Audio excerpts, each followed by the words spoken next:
In moving to set aside the verdict, defendant argued that the verdict was inconsistent insofar as it found he was not negligent in failing to diagnose plaintiff's lupus, but was negligent in failing to monitor her for additional criteria necessary to make a diagnosis of lupus.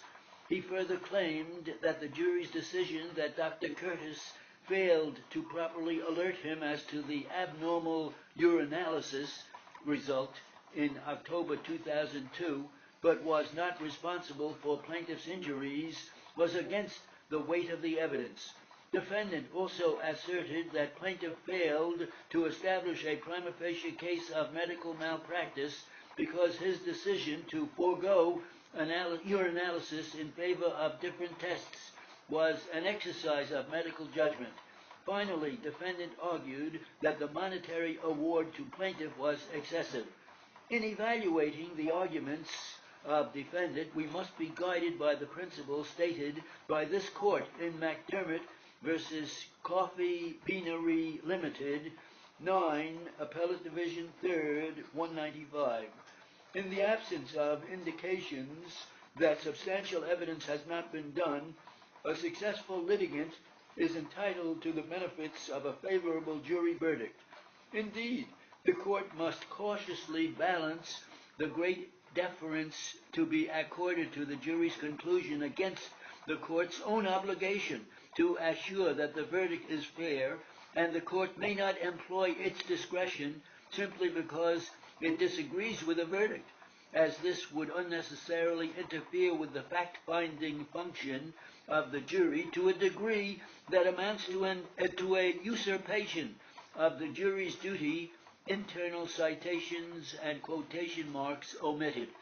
The jury's determination that defendant committed malpractice by failing to monitor plaintiffs for the development of lupus was not inconsistent with the finding that he was not negligent in failing to diagnose and treat plaintiff for lupus.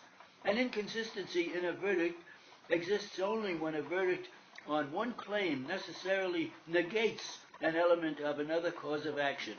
Barry versus Manglass, 55, New York 2nd, 803. Here, the verdict that defendant failed to diagnose lupus does not negate any element of the verdict that defendant failed to monitor plaintiff. The jury could reasonably have found, based on the evidence presented, that defendant could not have made a lupus diagnosis based on the tests he did administer to plaintiff, because there was no evidence that in June 2002, the last time he performed any tests, plaintiff had a problem with her kidney. At the same time and on the same evidence, it could reasonably have found that defendant failed in his obligation to continue administering the tests that would have eventually permitted the diagnosis. There was strong evidence, the results of the urinalysis performed by Dr. Curtis, that plaintiff had kidney damage in October 2002. Therefore, the jury would have been justified in determining that had defendant performed a urinalysis around that time, he would have diagnosed plaintiff with lupus, and specifically lupus nephritis, in time to treat the disease and prevent kidney loss. The holding in McPhillips versus Herzig, 172, Appellate Division 2nd, 427, relied on by defendant, and the dissent does not affect this analysis. In that case, the plaintiff visited the defendant doctor upon experiencing acute abdominal pain.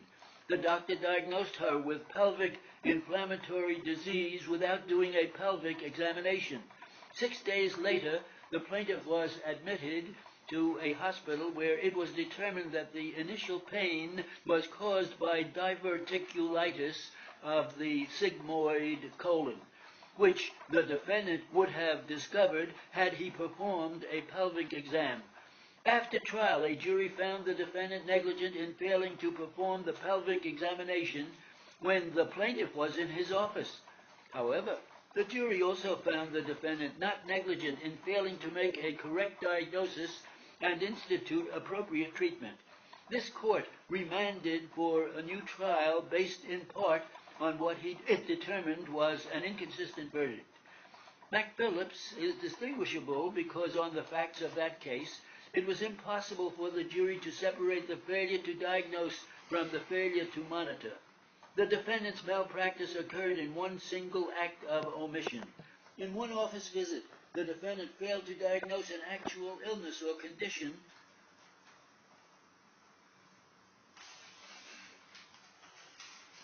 Curtis, is that paper behind you?